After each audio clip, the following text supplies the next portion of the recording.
पुत्र, सत्ता और शक्ति का मद जब शीश पर चढ़ जाता है तब मनुष्य न्याय अन्याय के भेद को भूल जाता है और अपनी इच्छा पूर्ति के लिए वो आसुरी वृत्ति तक अपना लेता है और ये भी विचार नहीं करता कि शक्ति कभी भी स्थायी नहीं होती। मद मनुष्य को पतन के मार्ग पर ले जाता है माता। कार्तवीर्य अर्जुन के साथ भी ऐसा ही हुआ। शक्ति से मदान कार्तवीर्य ने उसे रोकने वाले जनदग्नि के पुत्रों एवं जनदग्नि का वध करने की आज्ञा अपने सैनिकों एवं पुत्रों को दे दी। ये तो बड़ा ही अनर्थ हो गया माता। हाँ पुत्र, विनाश काले विपरीत बुद्धि। जब तक ऋषि जनदग्नि कुछ कर पाते, कार्तवीर्य के पुत्रों एवं सैनिकों ने देवी रेणुका के समक्ष ही ऋषि जनदग्नि एवं उनके पुत्रों का वध कर दिया और कामधेनु गाय को बलपूर्वक खींच कर ले गए। देवी रेणुका अपने पति एवं पुत्रों के शव देखकर आर्तनाद हो उठी और पुकार उठी अपने 5वें पुत्र परशुराम को। माता,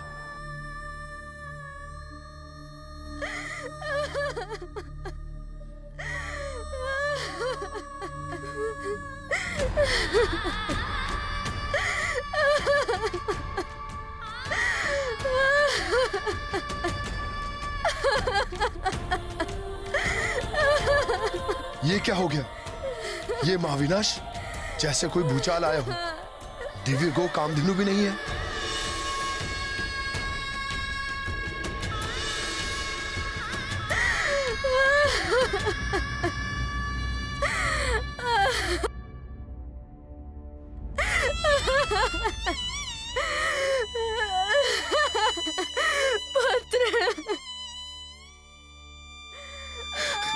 माता,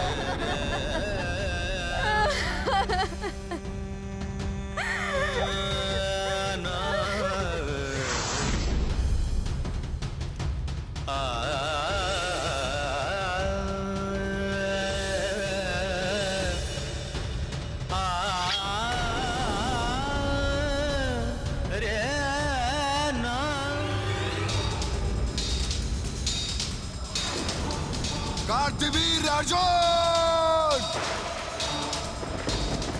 मैं जमदग्नि पुत्र परशुराम शपथ लेता हूं, मैं अपने पिता की इस निर्जीव देह की तुम्हारे वंश का समूल नाश करूंगा। मैं जितने आघात तुमने मेरे पिता और भाइयों की देह पर किए हैं उतनी बार मैं तुम जैसे अभिमानी और अत्याचारी राजाओं का संहार करूंगा। इस धरा से रक्तिम कर दूंगा मैं क्षत्रियों के लहू से संपूर्ण पृथ्वी को, और इसका आरंभ होगा तुम्हारे विनाश से कार्तवीर्य अर्जुन।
ये क्या हो रहा है?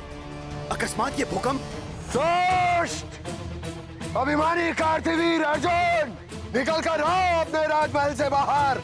निरीह और निहत्थे ऋषियों का वध करने वाले क्रूर कार्तवीर्य, मैं परशुराम आज तुम्हारे वंश का समूल नाश करूंगा।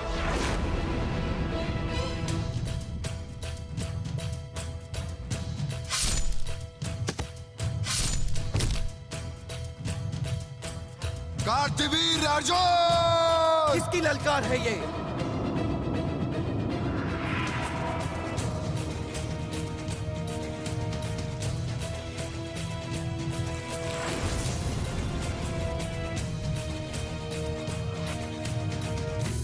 दुष्ट ऋषि पुत्र, तुम्हारा इतना दुस्साहस कि सहस्त्रार्जुन कार्तवीर के भवन में आकर सहस्त्रार्जुन को ललकार रहे हो। अवश्य ही तुम्हारी मृत्यु तुम्हें यहाँ खींच लाई है। दुर्बुद्धि कार्तिवीर, मृत्यु तो तुम्हें खींच लाई थी मेरे पिताश्री के आश्रम पर, जहां तुमने रक्तपात की निर्मम क्रीड़ा की। कामधेनु गौ के लिए तुमने मेरे पिताश्री और भ्राताओं का वध कर दिया। यदि वो मुझे ना रोकते तो उनका वध ना होता ऋषिपुत्र। इस राज्य में जो भी है वो मेरी संपत्ति है। मैं यहाँ का राजा हूँ। कामधेनु भी मेरी थी, मैंने उसे छीन लिया। मेरे पिताश्री और भ्राताओं का जीवन भी तुम्हारी संपत्ति थी, इसीलिए छीन लिया तुमने उनका जीवन। नहीं कार्तिवीर, मूल्य चुकाना होगा तुम्हें रक्त से रक्त का, और ये मूल्य चुकाएगा तुम्हारा सारा वंश। ऋषिपुत्र बहुत बढ़ चढ़कर बोल रहा है। समाप्त कर दो इसे और पहुंचा दो इसे इसके पिता और भ्राताओं के पास।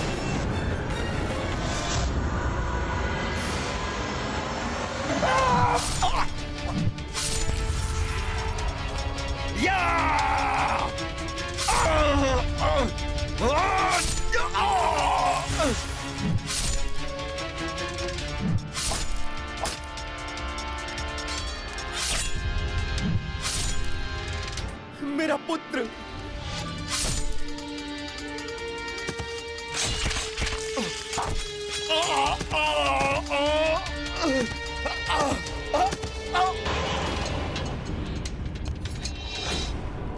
मूल्य चुकाना होगा तुम्हें मेरे पिता के रक्त का। मेरे पुत्रों का वध किया तुमने ऋषिपुत्र।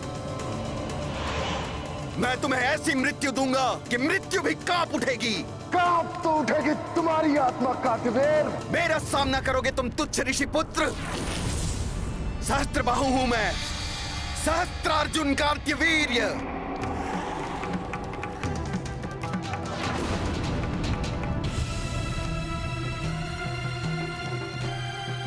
देखो मेरी सहस्त्र भुजाएं, क्षण भर में मसल के रख देंगी तुम्हें।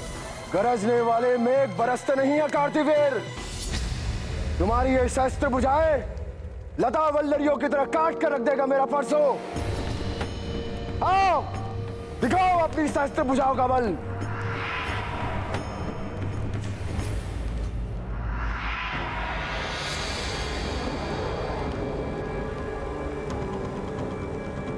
मेरी ये गदाएं तुम्हारे शीश के टुकड़े टुकड़े कर देंगी ऋषिपुत्र।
होगा इसी प्रकार समस्त अत्याचारी राजाओं का।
कार्तवीर्य के वध के पश्चात प्रभु परशुराम ने मात्र एक बार नहीं 21 बार संपूर्ण पृथ्वी को अत्याचारी राजाओं से विहीन किया और इस प्रकार प्रभु परशुराम ने संपूर्ण पृथ्वी से अत्याचार को समाप्त किया। सत्य है माता। ऐसे ही अत्याचारियों का अंत करने के लिए प्रभु श्री हरि अवतार धारण करते हैं।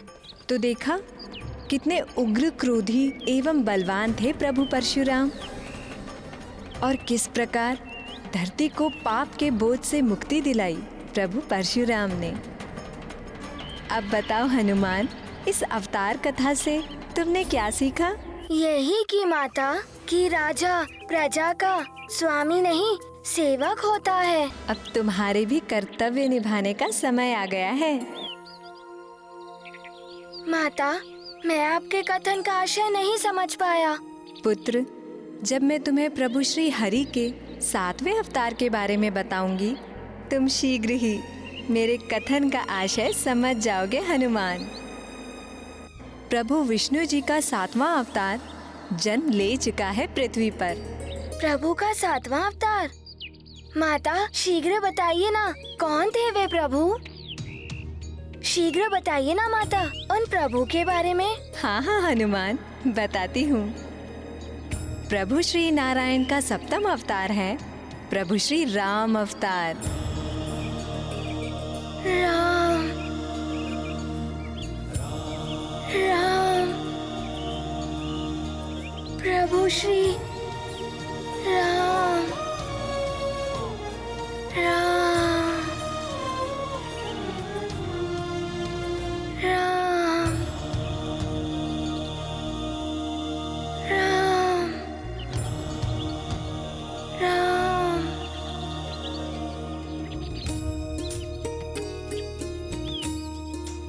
ये नाम तो जैसे हनुमान के हृदय पर अंकित है माता। ऐसा क्यों प्रतीत हो रहा है हनुमान को जैसे राम नाम जन्म जन्मांतर से उससे संबंधित है माता। राम राम राम। हरि नाम भजने से जो सुख प्रहलाद जी को प्राप्त हुआ था, वही सुख प्रभु श्री राम नाम के स्मरण एवं उच्चारण से हनुमान को उसी सुख का अनुभव हो रहा है। राम राम। मुझे ज्ञात है पुत्र, प्रभु राम से अपनी भेंट की स्मृति तुम भूल चुके हो, परंतु प्रभु मिलन का दिव्य अनुभव, उससे उत्पन्न भक्ति की उमंग कोई कैसे भूल सकता है? तुम्हारे हृदय के कण कण में व्याप्त है वो। माता, हनुमान को बताइए ना, राम नाम के प्रति ऐसा अमित आकर्षण क्यों है हनुमान को? राम राम। ऐसा प्रतीत होता है हनुमान के हृदय से भक्ति की निर्मल धारा फूट पड़ी हो, जो अश्रु बनकर उसके नेत्रों से प्रवाहित हो रही हो। पुत्र, प्रभु श्री राम की सेवा, उनकी भक्ति ही तुम्हारी नियति है। संभव है इसीलिए तुम प्रभु राम नाम से इतने प्रभावित हो। आपके वचन अत्यंत सुखदायक है माता। प्रभु श्री राम की सेवा का अवसर पाकर हनुमान का जीवन भी धन्य हो जाएगा। परंतु माता, हनुमान जैसे साधारण वानर बालक प्रभु श्री राम की सहायता कैसे करेगा? पुत्र, प्रभु की लीला के रहस्य समय आने पर ही ज्ञात होते हैं। पुत्र हनुमान, प्रभु विष्णु जी ने परशुराम अवतार लेकर अत्याचारी राजाओं के साथ पृथ्वी से कुविचार और कुकर्म भी मिटा दिए। परंतु जैसे जैसे त्रेता युग में और समय व्यतीत हुआ, मनुष्य जाति पुनः अधर्म और दुराचार में लिप्त होने लगी। अधर्म माता? पुत्र, संसार में स्वार्थ, काम, क्रोध, मोह, मद जैसे निकृष्ट भावनाओं का प्रभाव छा गया, जिनसे प्रभावित होकर मनुष्य अनेक कुकृत्य करने लगे, जैसे धर्म की अवमानना, असत्य वचन बोलना, पराई स्त्री एवं पराये धन का हरण करना, ऋषि मुनियों पर अत्याचार, अनुष्ठान का पालन न करना। और ऐसे दुष्कर्मों को बढ़ावा देने वाले दुष्ट हैं असुर सम्राट रावण और उनके भाई कुंभकर्ण, अर्थात अपने द्वितीय जन्म में श्रापित जय और विजय। ओह माता, इसका अर्थ है उन 4 ऋषि कुमारों के शाप से प्रभावित होकर वो दोनों इस जन्म में भी प्रभु श्री हरि के परम शत्रु बने। हाँ पुत्र, प्रभु के शत्रु, अर्थात वो दोनों मानवता एवं मर्यादा के भी शत्रु है। पुलत्स्य के पुत्र होने के कारण रावण को ज्ञान प्राप्ति में अत्यधिक रुचि है, परंतु उसकी माता केकसी राक्षसी कुल से है, इसीलिए उसमें आसुरी वृत्तियों की अधिकता है। अपने कुत्सित वृत्तियों से प्रेरित होकर वो अपने कुकर्मों से पृथ्वीवासियों और देवताओं को भी निरंतर प्रताड़ित करता है। उस दुष्ट पापी रावण का संहार करने के लिए प्रभु विष्णु जी को अवतार लेना ही था। प्रभु श्री राम के रूप में।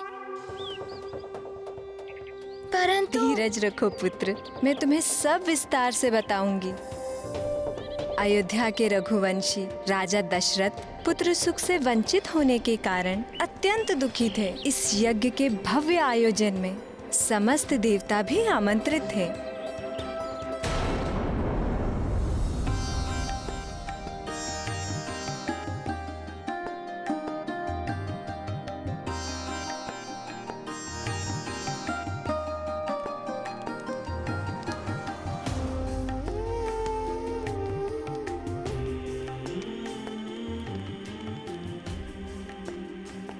हे प्रभु ब्रह्मदेव, दुष्ट रावण अपनी समस्त सीमाएं लांघ चुका है। शीघ्र उसका अंत नहीं किया तो। देवराज इंद्र, आप निश्चिंत रहिए। आपको चिंता मुक्त करने के लिए स्वयं प्रभु श्री हरि विष्णु नर अवतार धारण करने वाले।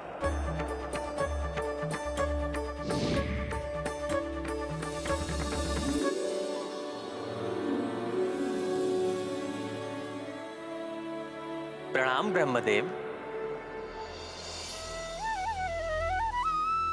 देवेंद्र, प्रभु ब्रह्मा जी से प्राप्त वरदान के अनुसार दुष्ट रावण का अंत मात्र कोई नर या वानर ही कर सकता है।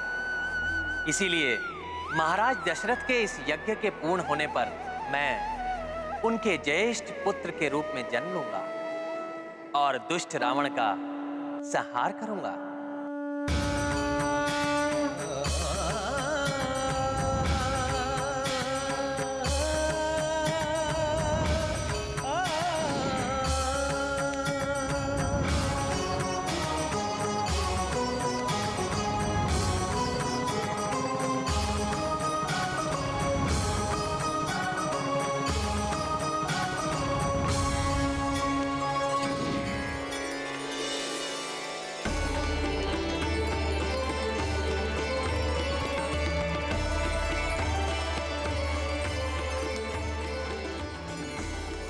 महाप्रतापी महाराज दशरथ, मैं प्रजापत्य पुरुष आपको ये आशीष देता हूँ कि पुत्रों की प्राप्ति की आपकी मनोकामना अवश्य पूर्ण होगी। देवताओं द्वारा बनाई गई इस दिव्य खीर के प्रसाद को अपनी पत्नियों में बांट दीजिए। उनके इस दिव्य खीर के प्रसाद के ग्रहण कर लेने से शीघ्र ही आपके राजप्रासाद में पुत्रों की किलकारियां गूंज उठेंगी।